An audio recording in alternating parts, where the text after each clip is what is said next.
Hello, everyone, and welcome back to another episode of the Capes and Lunatics. Me, Phil, Lilith is here, Justin is here, and special returning guest, Mr. Jeff Johnson. Hello, sir. Hi, everybody. And yes, we are here to talk Rogue's Kingdom because what is it? Issue 2 has gone ahead. It's full steam ahead from here. Correct? Yeah, we made our pledges or our campaign number and a little extra too. So nice. Yeah, we had a ton of rewards. So I think the packages that people are going to get are going to have more than just the comics. They'll have like a coloring book and some stickers and a bookmark and some postcards and So it was a pretty good deal. Oh wow, that sounds like stuff we used to get. Like all kinds of freebies and stuff. Oh yeah, love that. Yeah, and tons of digital stuff too. The people that I'm working with, Kevin over at Ink Pulp, everyone who does a Kickstarter with him kind of gives access to this library. So if you like fantasy stuff for Rogue's Kingdom, there's other digital books that you'll be sent to as sort of bonus books. So it's a great way to sort of spread the community around. Yeah. Oh wow, very cool. So you were kind of talking to me a little before we jumped on about, like doing your art back in the day as compared to now, like on the boards, as compared to digital. So with the Kickstarter, with Rogue's Kingdom, and like you have a little more lead time, do you go back to the old school style, or do you still do Yeah, I do storyboards and comic books, and storyboards you kind of have to do on your screen on your Cintiq, and you use a very specific program. And it's all digital, and that makes perfect sense because there's a million people who have to touch it, and it goes through all kinds of iterations. But when it comes to drawing comic books, I still like to draw on paper. I do my layouts, and I'll scan them in and I'll move them around. But when I actually sit down and draw, it's on paper. I was just showing Lilith this. This is going to be the cover for James's novel, Singular Pair, and it's these two people riding through a sunflower field, and I'm drawing it by hand. And like, it's still fun for me. I still like drawing on paper. I can't get over it. Yeah. And does it help? I don't know, to do some of the stuff digitally these days because a lot of people will be reading it digitally. So you see how it looks, or I think that there is one of the most important things to remember while you're working digitally is that when you're drawing it on paper, you're drawing it analog. You can only put so much detail into a panel, right? So I have the smallest pen I use is a 0.005, and so that's as small as a line as I can get, and I can't get a thinner line with a brush anyway. So, and that line picks up easily when you print the book. But when you're working digitally, for me anyway, there's a tendency to like push way in and work on the minutest detail of that rock way back in the side of the castle that it's going to get, you can't see it. It's going to wash out in print. And so you just spent a day noodling something that is not going to be seen. Some people like have a lock on their brush when they're working digitally, so they can't do that. But I just like to stick to the analog for me when it comes to comics. You know who's great doing digitally, and his stuff, I think his stuff looks like it's still done on paper. It has that kind of like artsy, texture to it, is Ron Garney's. His stuff on Berserk. Oh yeah. Yeah, his stuff is all digital, but it has a very vibrant, lifelike. He's been able to capture that sense of that, that drawing on paper, that feel in his digital work, and and he's a master at it. Yeah, I have not been able to do it. He has told me many times I need to switch to digital, and I just can't do it. Yeah, and when Ron Garney tells you something, he's right. You should be doing it, but I have not been able to. You think some people just pick up the digital more quickly? I do think so, and I also think that it's what you practice with, the hours that you put in. And I know that I have younger friends who draw comics, and they swear by it, and they've almost never drawn on paper. They almost all just use their pad, and a lot of guys now have just started drawing on the pad. So I think paper is very much a remnant of dinosaurs like me. Well, if it makes you feel any better, I just went back to school and I was handwriting one of my notes. Like I was gonna transfer it later to like my MacBook and everything, but they were like, "What are you doing?" But like for me, I'm a tactile and auditory learner, so as I'm listening, I like to write, and that just helps it stick in my brain a little bit better as opposed to typing. Right. So yeah, it's definitely one of those things. I do think that there is something. They've done a bunch of studies where if you're listening to something intently, it's better for you to take notes at the same time. It triggers memory and it helps you remember more. I have tons of sketchbooks here. I practice drawing all the time, and so here's one of one of my sketchbooks. It's been around for years, and so I'll just do stuff. So I can't find a fun page. Like I'll write notes to myself and study. I was studying different kinds of cats and how to like cartoon cats. So I think that kind of thing for me still works better on paper, like a sketchbook, a practice book, as opposed to doing stuff on digital. Yeah. It's got sort of a haphazard throwaway feel to it. Like I'm just studying. I don't have to think. I don't have to make it great. I can just be drawing. So as like a working artist, are you always drawing, like even in your free time? Are you just like doodling, or does it keep it fresh? Or I love drawing. I do. I think that for me anyway, because I know people who only draw when they're working. Like but for me, I definitely I like to practice stuff, and I like to keep my hand moving. I feel like it's I like to do a warm-up drawing. I mean, it's not athletic in the same way that a sport is, but there is a warm-up period. There's a loosening up period before you really get the juices flowing. And so I like to do that on paper, on a sketchbook. And a lot of times too, when I find that I'm constantly drawing stuff I don't know how to draw. So I have books full of like wolf heads, horses are always still hard for me. So I have to practice horses all the time and try and figure out how their anatomy works. And I definitely think that I am drawing all the time, but a lot of it is just practice and trying to keep the skills up. So very cool. Yeah. Also, guys, like I have my buddy Scott Collins. He could just sit down and just start drawing, and it looks great. I can't. I've never been able to do that. I have to like get in the groove, and I have to listen to the right music. I have to romance it a lot more than some people do. Do you have a specific playlist for when you draw, or are you just like any music? Listen to like I've been listening to a lot of Thievery Corporation lately, which nice. is they're a groovy kind of a band from a long time ago.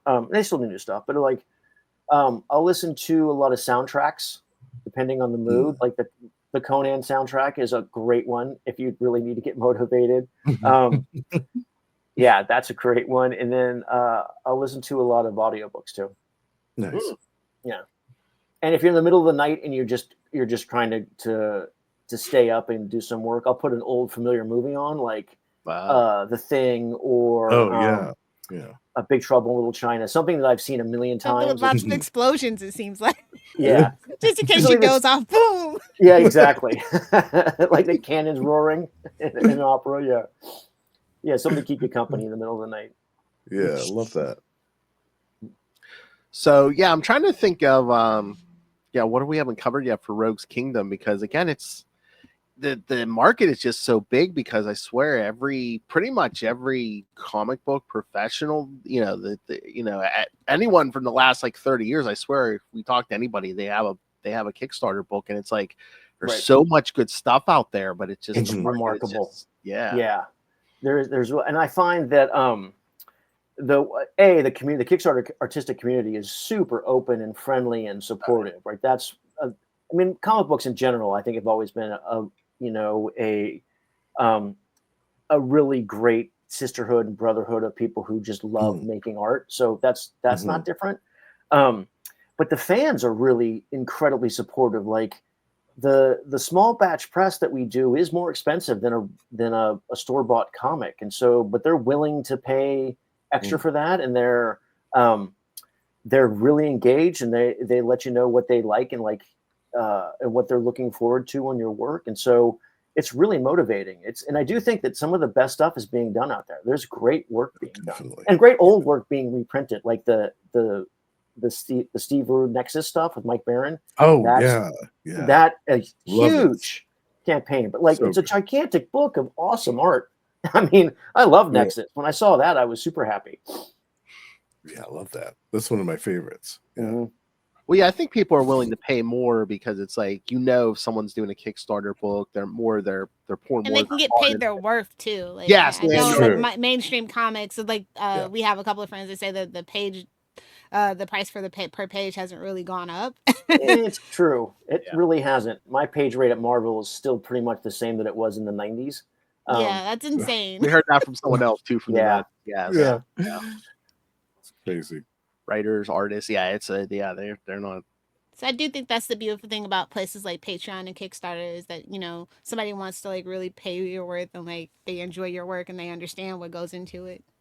I do think so, and also I think that they understand that the support that they're giving goes right to the artist and the creator. Mm-hmm. Yes, I think that Marvel and DC have done a very deliberate job to separate the creator from the creation when it comes to comics nowadays. I know that there's not a ton of guys who do a long run on books. There's not a ton of artists or writers that are associated necessarily with characters in the same way they used to be. I mean, it used to be John Byrne's X-Men. It used to be Neil Neil Adams was a Green Lantern guy. This was the guy, this was the book, and they were synonymous. And I don't think that really happens much anymore. No, because I don't think they really give anyone a year more. Yeah, it's very intentional.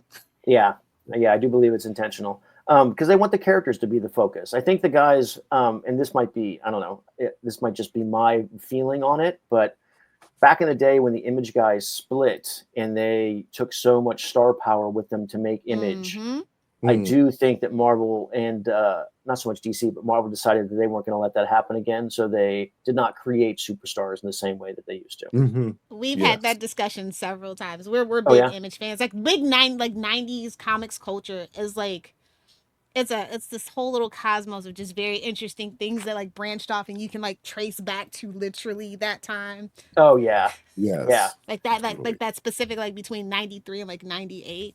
Oh yeah, it was the Wild West back then for sure. Because then you had Malibu jumping in, and it was. And you were in the Ultraverse too. You had took down the Ultraverse too, Solitaire there. Yeah, I love Solitaire. Yeah. Well, thanks, man. Yeah, he was a super fun character. I love that book. I know that Disney owns all those, and at CrossGen too. Disney now owns all the CrossGen stuff. So all the work I did trying to branch out to different companies is now owned all by one company. Well, that's just late stage capitalism. I'm sorry you got caught up. Yeah, no, I mean, I fought it as long as I could, but I got swept up. I'm sure has Marvel contacted you at all about maybe doing some more Wonder Man stuff? Because I think that series is coming out at the end of the year. How did I know he was going to ask that question? They have not. Justin to it. Yeah. They haven't, and I hope the series is good. Everything that guy that looks good. Oh, he's a great actor. Yeah, great actors are in it. I have no idea. At first, it looked like they were going to be doing sort of an adaptation of my run, where he's a stuntman in Hollywood. But the clips I've seen more recently looks like he gets his powers on the show, like he's already playing Wonder Man. It seemed a bit confusing to me, so I'm not sure what era they're doing or what kind of version of Wonder Man they're going to do. Yeah, it's probably they have tons of younger, more interesting guys drawing comics now for them than an old guy like me. They've been taking a dip back into the 90s and really reaching out to the 90s writers and artists. Have they? Capture that nostalgia. Oh, that's nice. That's kind of cool. Like, what have they been doing? Like, what new books have come out? For instance, with D.G. Chichester and the Black Armor, and then Black Armor, cool. And before he passed, they let Peter David do a bunch of stuff, like some Hulk stuff. The Great Hulk, Joe Fix. Awesome. Because we're the only ones with the money. Right. So they have to go. Right. On in the 90s, Disposable income. Well, I mean, and also like those books were fun, and I don't know, like I don't read a ton of new stuff, but I don't know if comics were as just kind of easy to get It wasn't into as corporate. Pardon? It wasn't as corporate. Like I know, like when they were like really started to solidify like the corporateness and like really the big two started becoming the big two, and you couldn't just like say do a DC versus Marvel without a whole bunch of lawyers and, and dang near congressional, interview. Right. Well, it is funny too. When I did, when I was working on Wonder Man, I've always wanted to do a sideways book. I don't know if we talked about this before or not, but I'd always wanted to do a sideways book. And one of the issues is the background characters became the stars. They're called the Crazy Eights, and they got all powers. Right. And Fabian was my editor, and I said, "Hey, wouldn't it be? I think it'd be cool if I did this book as a sideways book because Wonder Man is not really in it. It's more about these offbeat characters." And he went, "Yeah, go ahead." And that was it. That was the end of the conversation. Yeah. And that was, and then I did the sideways books, and I loved it. It was awesome. It was so much fun. Yeah, yeah. And I just don't know if that is, if it would be as easy as that was now. Everybody's very risk averse, I believe, is the catchphrase right there. Oh, okay. Yeah. Yeah, but comics, you have to take chances. I mean, you have to tell it for a while. You have to follow the story wherever it goes, and sometimes that is a sideways book. Yeah. I think that's why people are hungry for these Kickstarter books, is because they're not related to this other stuff. You don't have to worry about an event going on, right? Or this being wrapped up in 60 to 80 years worth of continuity. It's wholly original ideas, and it's great too. I think people are hungry for that. They're hungry for original characters, original ideas, new stories, and not this kind of reinventing the wheel that the other two are doing constantly. Well, one of the things I also think that makes Kickstarter a better place to be making comic books, for at least me at the moment, is so James and I we write the comic, and then there's that part of the story is in the stuff that I draw, and then James also writes these short stories, these prose stories that fill out the world and give more background and context for the various characters, and I do illustrations for those. And then I'm a huge D&D fan, so I've done character sheets for the characters. We were talking about that last time. I love that. Yeah. Oh yeah, and so what's super cool about that is like James has also written more about those characters that's only available on the character sheet. So you'll get insights into who they are on the character sheets. And then he wrote a novel called The Singular Pair, which takes place in the Rogue's Kingdom world, but like 300 years before the events of our book. So you get a huge glimpse of like what the history was, where some of these places that Rondo and Peachy are going, what they look like centuries before they get there, and the different cultures. And it really kind of gives you a broader sense of the world. And also we have like the stuff that he wrote on the back of the postcards is super cool, but is only on the postcards. So, and there's going to be special stuff in the coloring book. So I do think that, and something we couldn't ever do at Marvel and DC is like, we have expanded the world to include all kinds of different content that still is part of the world. And we get to share it how we want to share it. And I think that's fun. And it's super fun. Yeah.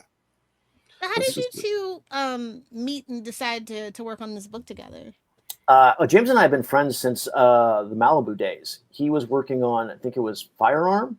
Yeah. And so he was working on Firearm. I was working on Solitaire. And then I was a big fan of his Starman stuff. And so and he's cool.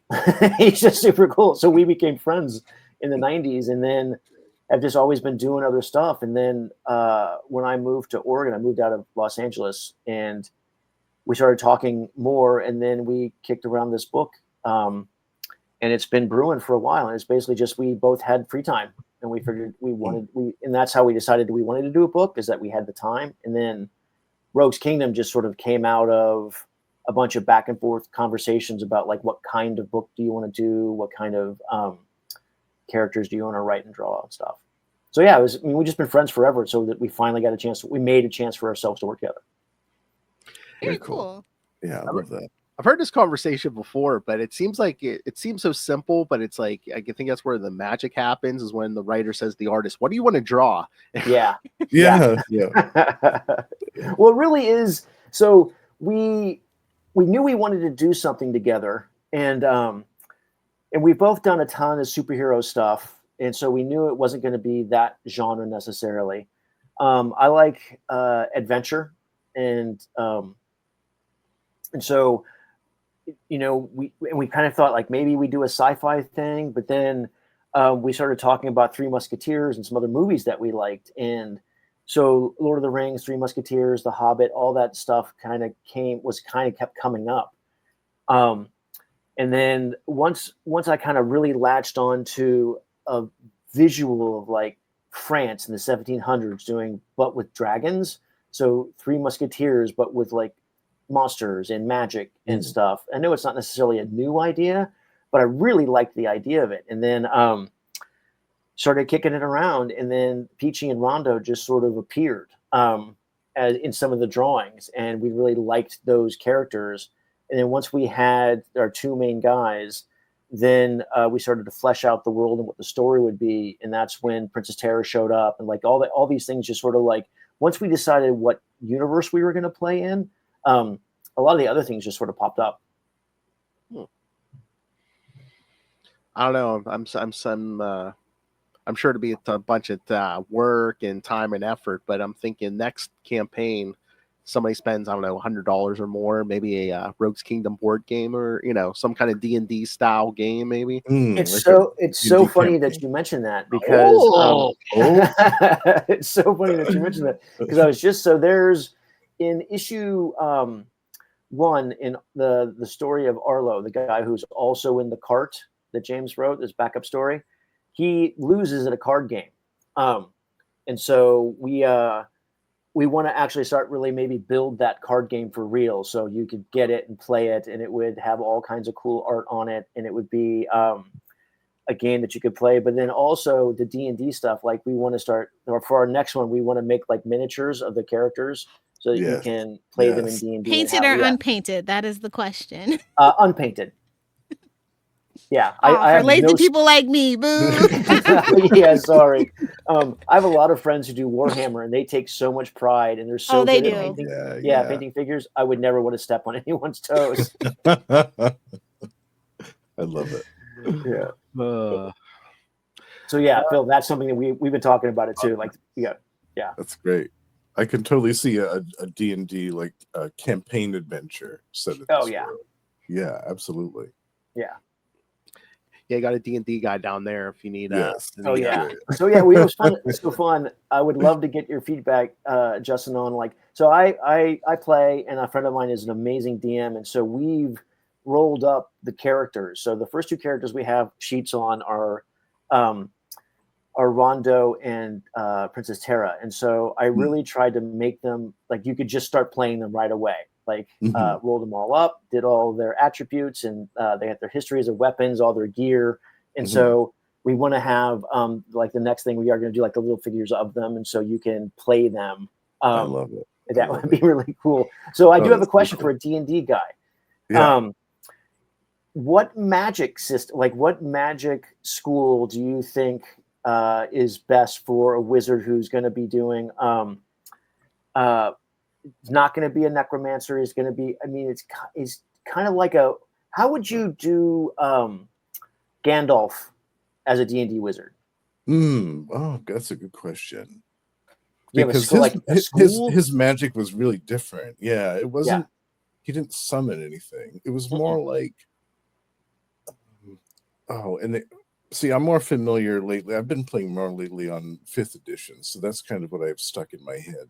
Me too. Older stuff's kind of been shoved to the back a bit. Right. I think it's called is it called abjuration? Maybe. Okay. I know abjuration. So like evocation, abjuration. Yeah, something like that. Evocation. Yeah.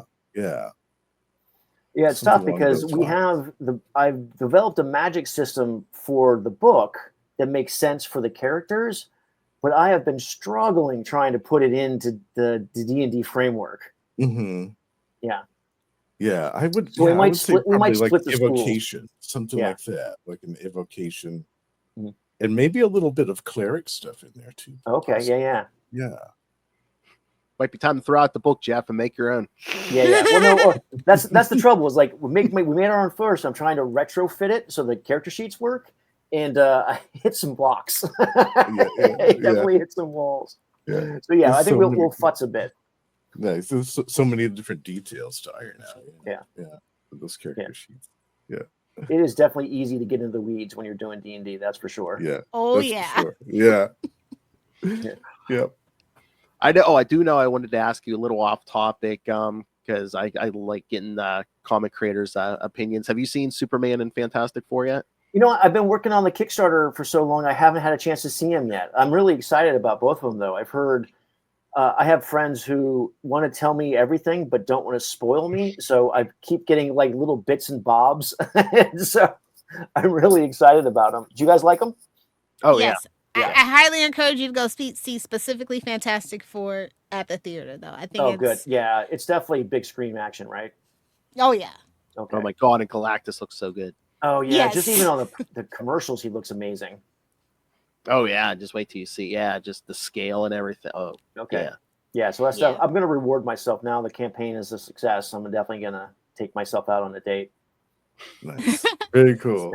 So how long do you guys usually run a campaign? Is there like a set time or? I think the standard is 30 days from the beginning to the end of the campaign. In ours, we actually we enabled the late sign up, late support campaign, like the late pledge. So people could still pledge if they want, if they missed it for some reason.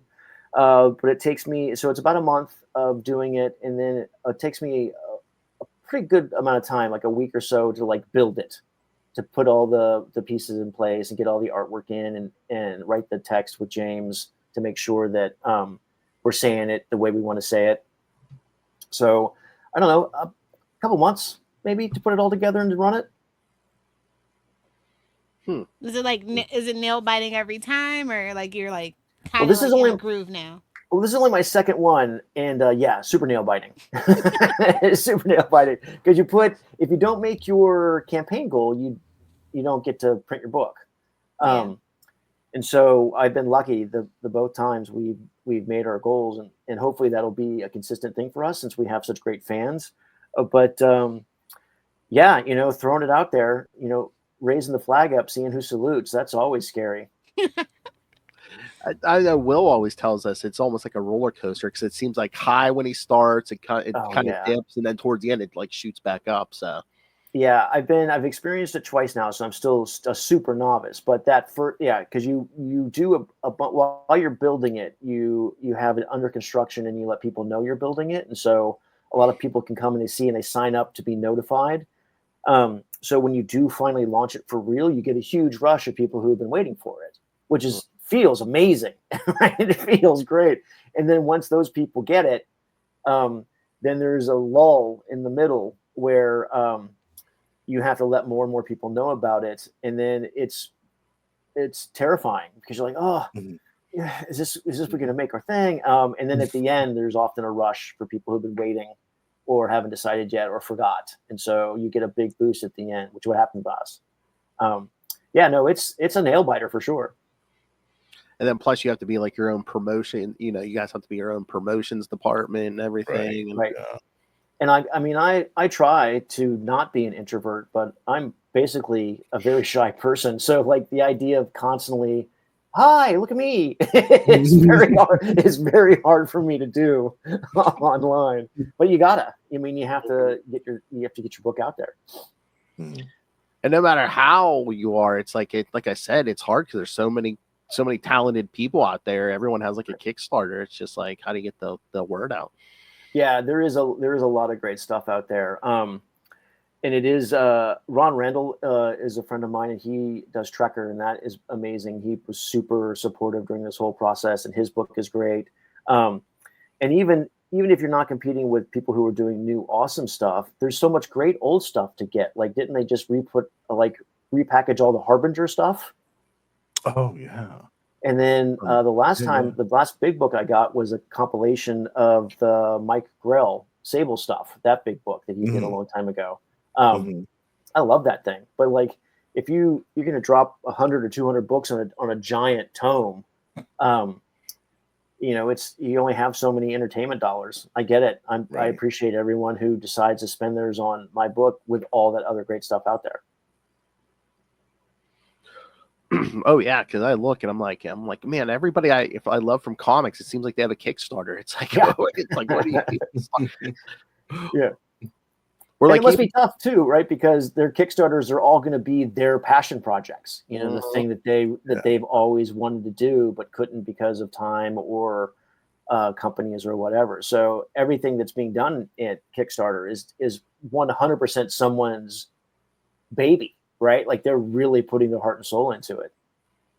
Oh yeah, like I know you can probably attest. You know, all the blood, sweat, and tears you're putting into a Kickstarter book. You know, everyone. You know, people are passionate about it. Oh yeah, absolutely. What recent thing did you guys get? Did you get a Kickstarter recently that you really liked?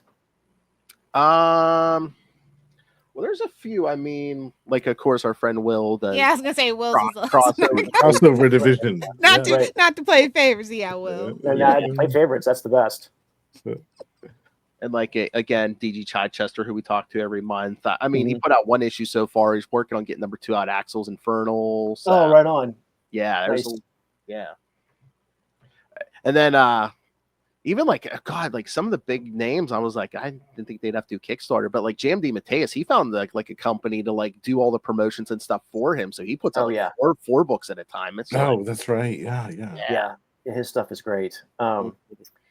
Yeah, well, I mean, if you can find someone who is good at running a campaign, then and you can just concentrate on doing your art, it's the best, because then not only do you get a really cool product out there, you get the time, you know, to really work on it and focus on it, which is hard. I mean, it's hard to do if you're trying to run a business. Like I respect everybody who is able to put one of these things together. There's a lot of moving pieces, and especially with all the noise online these days. Like I was reading that article. It's like 50% of all internet traffic are bots. Right. Oh, geez. Yeah, that is frustrating when you think you're reaching a customer, but you're like, oh, this isn't a real person. Yeah. So yeah, just having like somebody dedicated to just that part and knows how to filter and maneuver, that I could see definitely being handy. For sure. And like I said, it's just all the traffic. Because I think like name your favorite comics creators, and I guarantee you probably 99% of them have a Kickstarter, at least. Well, I mean, Zach Howard, he did a cover for us, and his Moonshine and Bigfoot is fantastic, right? And that was on Kickstarter, and the artwork is stunning. And I think it's also coming out through Image, so I do think that that there's some crossover stuff there. But that book is amazing, and he spends so much time on every page that I don't know if you could do it any other way. Well, that's like we were even talking before, like they were doing it for G.I. Joe. Now I think they might be they did it for Transformers too. Image was putting out like big hard back reprints of like all the Marvel Transformers and G.I. Joe stuff. Oh, I love that stuff. Compendiums. Oh yeah. Like you could buy it by volume, or they were like even like selling. Oh God, what was it like 3? It would be like the G.I. Joe stuff. It was like 3 like hard back big huge books of like all the slip covers and all that. Yeah. Oh, sweet. Yeah. With that old Michael Golden stuff too, those old covers and the originals. That was great. Yeah. So then you're competing with stuff like that too, and it's just like, geez, it's tough. I mean, the market's always been brutal, but I think now like the quality of writing and art, and I do think not just in Kickstarter, but just in your regular comic book store, there is such a wide variety of really high caliber story being told, and so much of it is. I mean, I love superhero stuff, but I also love tons of other things. My wife gets a book called Monstrous from Image that is Monstrous. Oh, that thing is stunning. So cool. And I just don't know if it would have found a place in the 90s, right? But now it has. It can get space on the shelf in a way that I don't think a lot of comics could back in the day. Yeah. Your wife's a novelist, right? Yeah. Yeah. So you guys are both creatives and kind of know the pains of like being stuck and having blocks. That's pretty cool.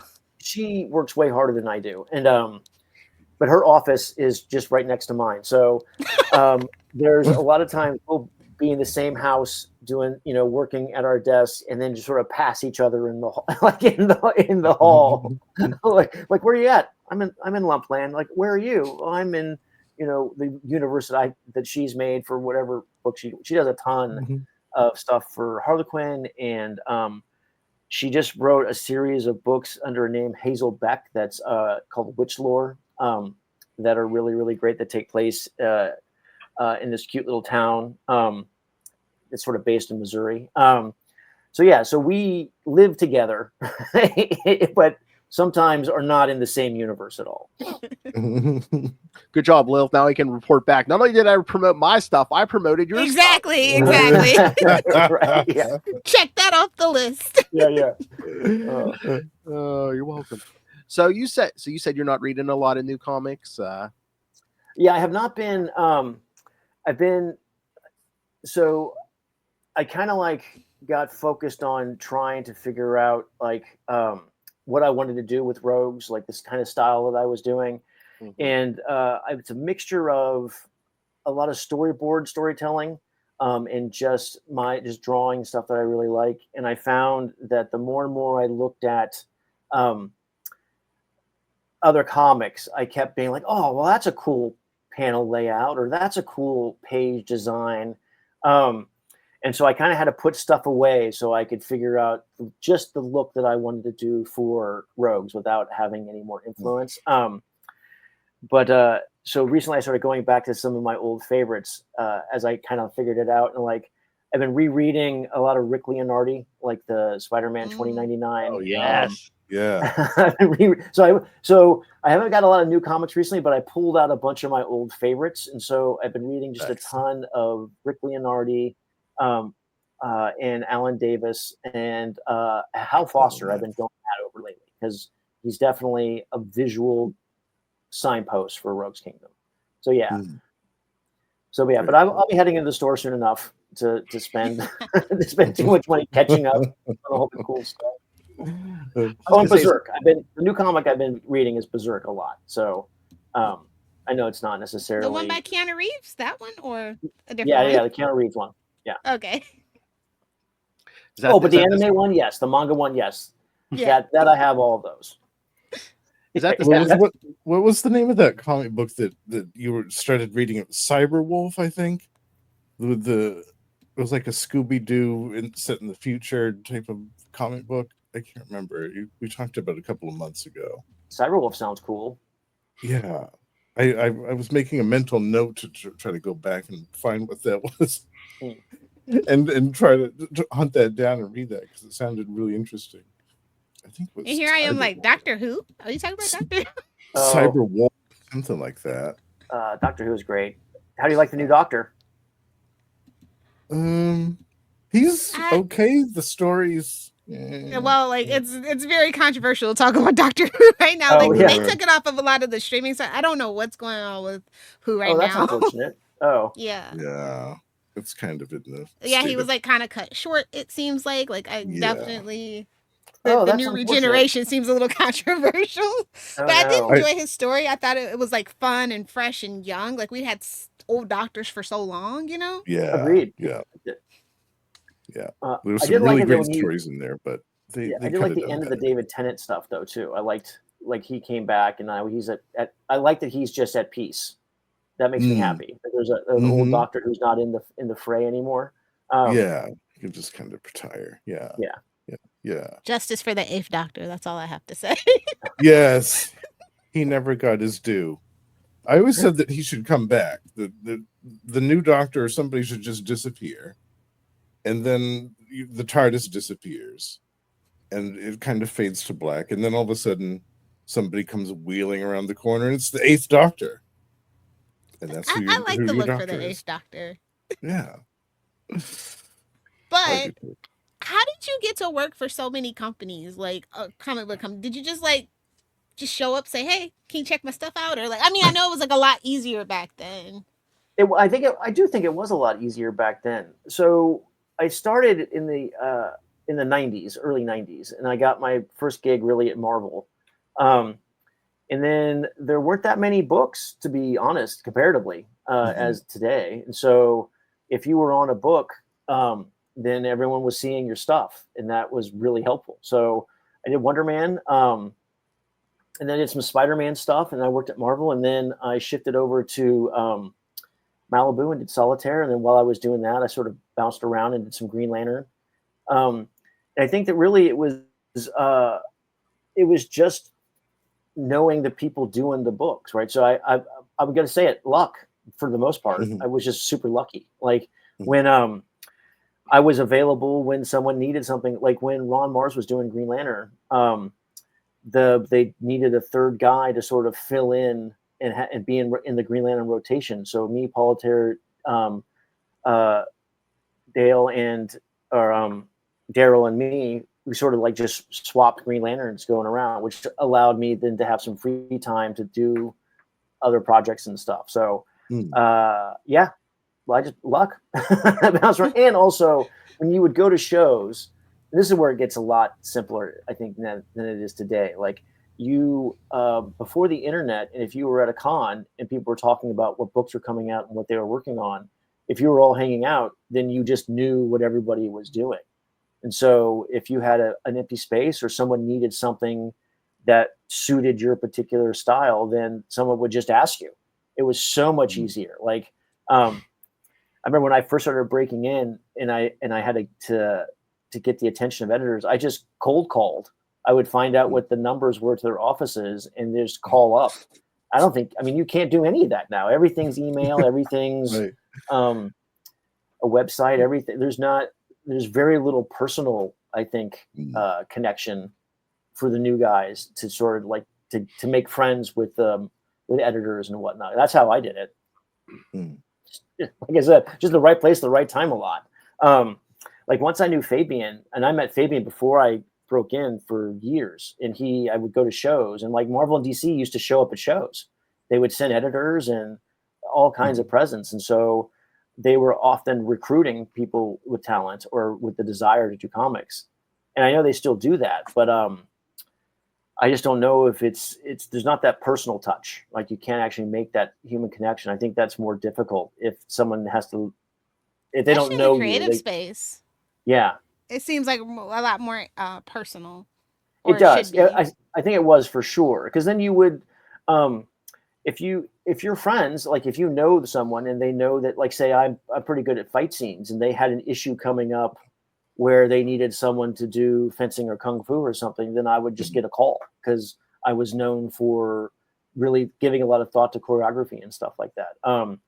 Whereas someone like my buddy Dan, who is doing amazing cover work, Dan Panosian, his work he is did out. The wraparound cover, right?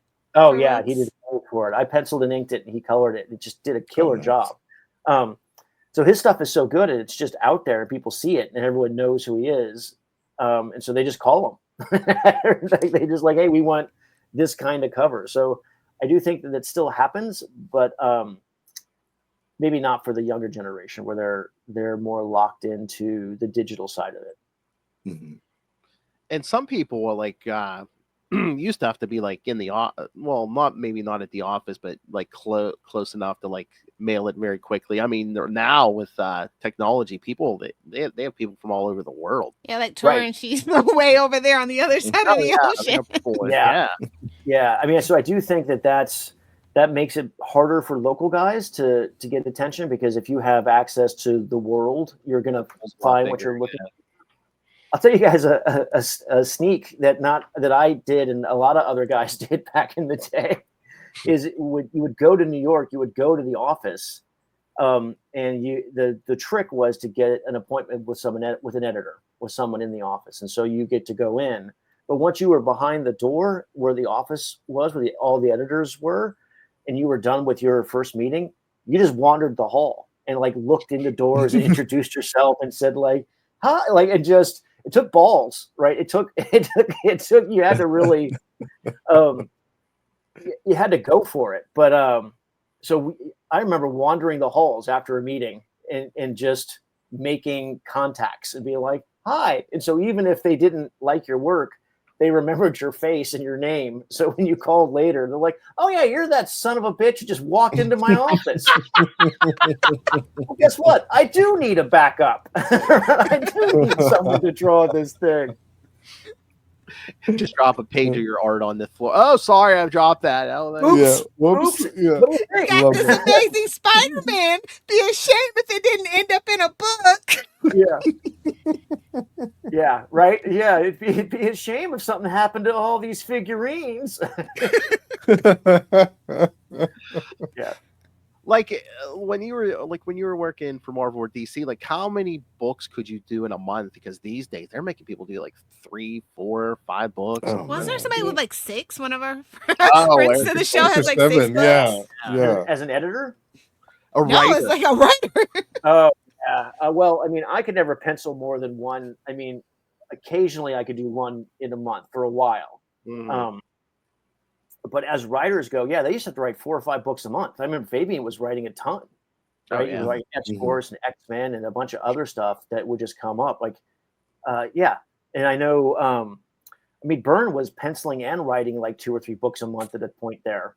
Oh, some of them he was writing, penciling, inking, editing, lettering. Yeah. No, I don't know how those guys did it, honestly. I mean, I hear stories about Kirby drawing 6 pages a day and doing layouts for every other book in the office, and I just can't get my head around it. They were built different back. They literally had to succeed at that point, so they did what it took. And I think that kind of like brushed off on like to a certain degree this like the first and second generations that came after them that was still in the atmosphere. They were still in that same office. Yeah. So I think that's kind of what rubbed off for sure. Well, yeah. Also, I mean, Kirby drawing with the side of the pencil. Just here you go. This is what it is. Oh yeah, you'll love Fantastic Four. That movie is a love letter to Jack Kirby. Oh, excellent! Yeah, I'm really excited about it. Yeah, no, I love the Fantastic Four. I did it for a little while back in the late '90s, and I really fell in love with all those characters, and and I'm excited to see this version of them because I think that it's traditional. It's the traditional Fantastic Four, but they're all a little bit. They got their own vibe. So I'm really excited to see. I mean, everything I've seen. Traditional, but modernized in just the right way. Not like a try-hard way like the 20th Fox Century stuff was. Like just for the sake of it.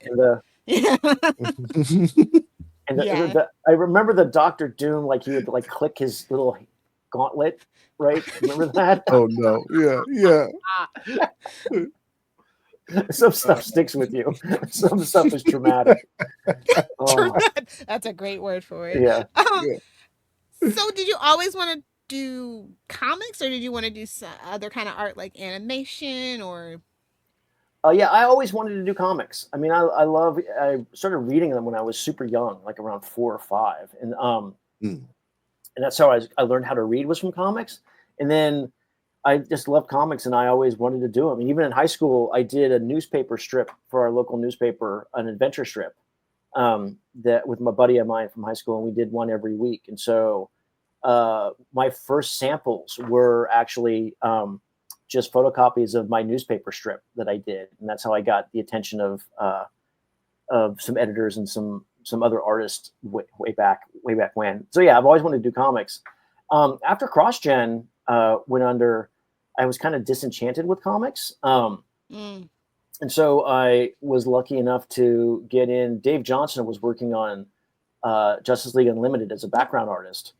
And he was moving over to create all the Ben 10 stuff. And so there was a slot open at Warner Brothers on Justice League Unlimited for a background guy. And I tried out for it and got it.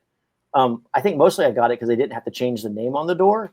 So they're like, oh, just put a different Johnson in there. They're both comic book guys. It's all the same. So once again, I slipped in under the radar. But once I did animation, I really loved it. I loved working in animation. I did that for like a decade, but then part of me always missed drawing comics. There's something about it. Like, it's just such a pure expression of what the story you're trying to tell is. Yeah. Oh, especially now, Kickstarter stuff. It's, you guys. Oh yeah, absolutely. Yeah. Like I definitely think that the work I'm doing now is probably my best work. ever. And I think partly it's because I get to do everything. I get to design everything from the ground up. And then I get to decide on the tone and the vibe, and it's a lot of responsibility, but I do think it's very freeing that I get to be like, this is exactly what I want it to look like. Yeah. And nothing else looks like that. Yeah. Yeah. I think that's one of the things that makes comics so great is the small team, right? It's the and the best, I think, are books like when, Frank Miller did Daredevil, right? He's writing and drawing it. So it's the purest form of his expression. And I think that's clean. I think that's real clean. And you can get a lot of, I think, deeply emotional relationships built that way. Yeah. And it's a smaller team as opposed to like animation. Oh yeah. Animation. It's a big crew, right? Like when you see the names go by real fast and an animated thing is like all those people worked super hard, but like it takes a fucking army to make an animated series, man. It's so much work. So many drawings. Oh. Was there a favorite animated show that you worked on, or were they all like just all had their own special little? I loved my time on Transformers Prime. I mean, that was just a really great show, and the crew was great. And it was a blast. I love my time on that, and I really enjoyed my time. My first gig as a character designer was on the Boondocks. And that was really fun because I didn't know anything about hip hop or rap or Brooklyn, in that kind of that era where it was all kind of like where the most of the style was coming from. So that was a real education for me because I also didn't know any of the slang. And Aaron Magruder would write in, he would just write it in whatever the slang was. And so I remember having to walk in the office and be like, it says here he's wearing his chicken and waffles. I don't know what that is. And so just had to be so embarrassingly out of the loop is like, it says here that she's a hobel. I don't know what you mean. I don't know what you're saying right now. So that was fun and a very silly time in my life where I just looked like a fool every day.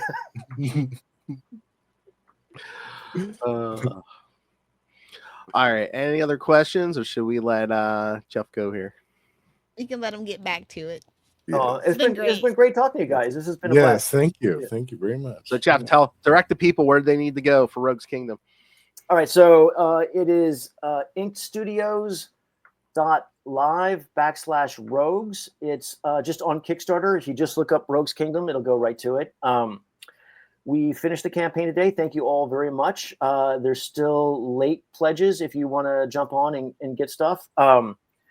We are going to be sending out, I'm working on finalizing the digital comic this next week. And so once we get that locked in, everyone will get their digitals and then we'll go to print. And I'm hoping to have the book out to everybody as soon as possible within a month and a half, something like that, depending on printing schedule. So I'm really glad that everyone jumped on board and helped us get this thing done and made it happen. And I'll start working on issue 3 right away. And so hopefully I'll see you guys soon as we talk about that one. And I'll make sure to send you guys a preview copy so you can check it out. Very cool. Oh, thank you. As more and more the world gets like fleshed out for Rogues Kingdom, does it become easier? Are you getting them done quicker, or?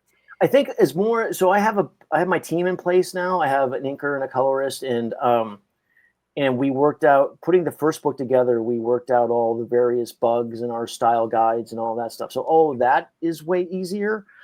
But when it comes to the design stuff, no, there's so much more stuff to be done. I'll give you a quick preview. So in the 3rd issue, we are introduced to the Magic Library. And so the Magic Library is gigantic and there's all kinds of stuff hanging from the ceiling. And it's, I'm over designing the entire world in there. And then we're going to meet a bunch of new characters that live in the library. And then, so every issue, it's tons and tons of new stuff. But it is getting easier because now know what it's all supposed to. When I draw something, it doesn't fit in the world. Now I know it's wrong, right? Like now there's a consistency to the designs that feels natural. So that in that way, it does get easier. But James and I keep pushing the boundaries. There's so much going on. And in the next trade paperback, once this one's done, we're introducing just a ton of like new monsters and dragons and all kinds of new places to go and new villains. So yeah, it gets easier on one side, but then I make a lot of extra work for myself. It's probably hard but fun. Is it just like, does this dragon need a second head? I don't know. You mean do I? Yeah, I think it does. Yeah, there was I was just working on a different kind of wing formation that's like kind of double, like extra. I can't even like. So yeah, I'm trying to figure out the math of like, how do I give this dragon's wings extra joints so it looks even cooler and creepier? Yeah. So I'm not making it easy on myself, Phil. I'm certainly not doing that. All right. Thank you again, Jeff. Thank you for joining us. Can't wait to see it. And yeah, again, when 3 comes out, let me know. All right. Yeah, this has been great. Thanks for having me back on. Sorry about last time with my no problem. Yeah, that sucked. But this has been great. Yeah, thank you. All right, guys. All right.